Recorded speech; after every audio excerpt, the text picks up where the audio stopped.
Assalamualaikum warahmatullahi wabarakatuh. Izin memperkenalkan diri, nama saya Putri Anggraini dengan NPM 2211031055.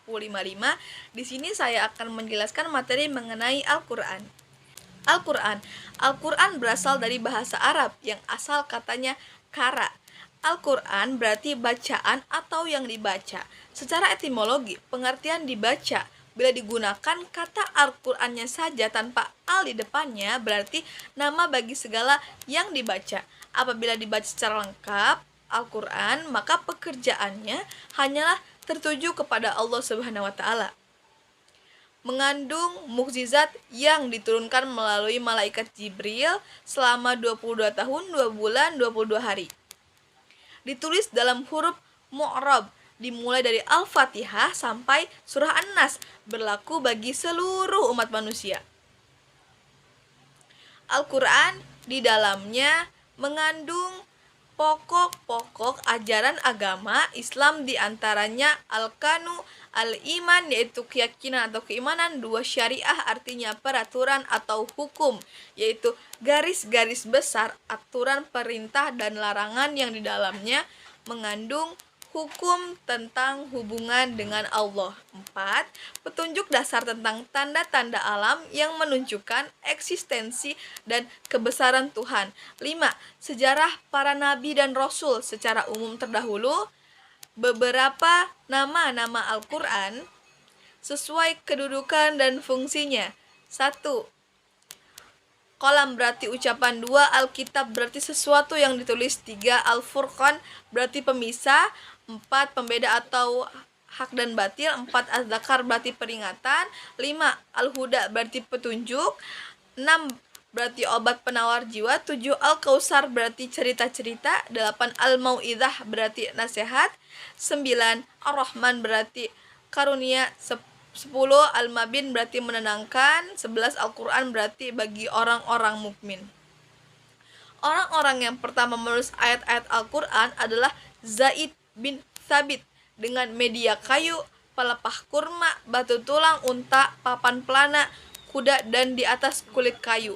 Namun, dalam kondisi belum rapi dan belum dijilid. Pada masa khalifah pertama Abu Bakar 632 sampai 634 Masehi terjadi perang Riddah di mana melawan nabi palsu Musailamah hingga menewaskan banyak orang. Penulisan ulang serta penjilidan Al-Qur'an dengan dipimpin Zaid dan diberi nama mushaf. Beberapa Al-Qur'an: pertama, aspek keindahan, aspek ketelitian, kedua, ketepatan pemberitaan makribnya. Contoh, Al-Qur'an surah Yunus ayat 92 memberitakan bahwa jasad Fir'aun sekitar 250 Masehi diselamatkan. Sejarah turunnya Al-Qur'an diturunkan sekaligus dari Lauhul Mahfudz sampai ke langit dunia pada malam penuh keagungan yaitu malam Lailatul Qadar secara berangsur-angsur. Jibril disampaikan kepada Nabi Muhammad.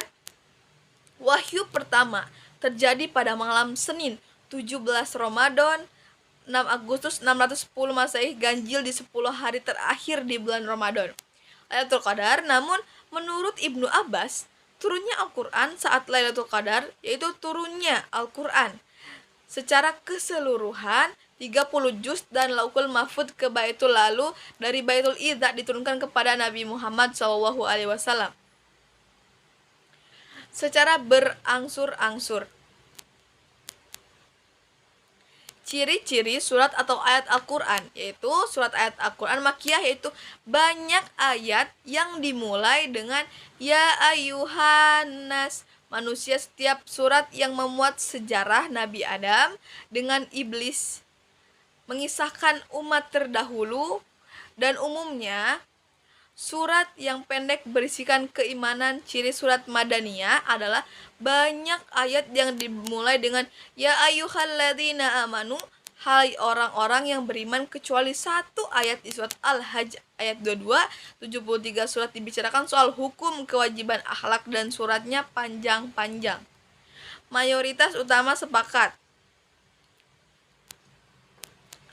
Al-Maidah ayat 3, fungsi Al-Qur'an memiliki fungsi bagi kehidupan manusia sebagai petunjuk, sumber informasi, dan sebagai obat. Selain itu, Al-Quran juga sebagai sumber informasi yang menyangkut alam fisika, mengenai metafisika, dan sebagainya.